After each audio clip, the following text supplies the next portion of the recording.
Welcome back to Life on the Rock. Tonight our guest is Jennifer Fulweiler, and we're just speaking about her conversion story from atheism to the faith. And I know as a Catholic now you public speak some, and you talk about the atheism issue.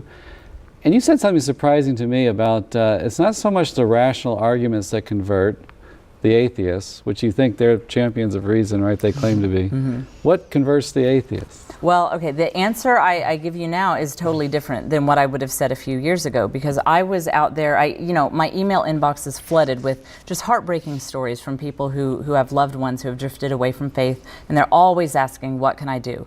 And so a few years ago, I would always say, well, you need to start with natural law. Talk to them about natural law, have them read C.S. Lewis, go into the arguments for physics and how we see design in the universe. And that's really what I was kind of preaching to people. And then I paused and I thought, maybe I should take a look at what actually works instead of what really, really seems like it should work. And so I started pouring myself into reading atheist to Catholic conversion stories. And I know a lot of atheist to Catholic converts, and I contributed to a book that talks about that. I read all the other stories.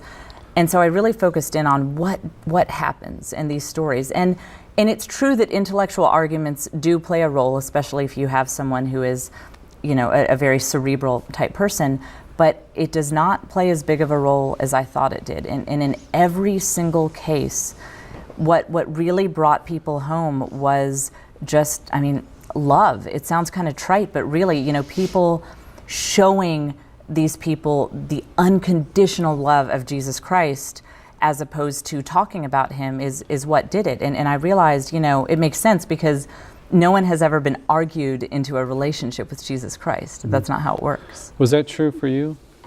It was. And I have kind of only realized it recently because along with my husband, I did do a ton of reading. I cleared off whole shelves of my bookshelf mm-hmm. to, put in all these great new Catholic books.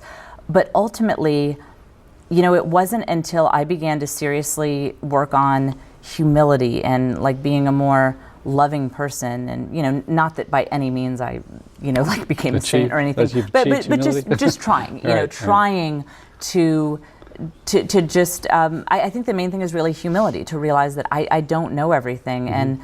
and to just be open to receiving the love of God. Honestly, I could have never converted without that. Right.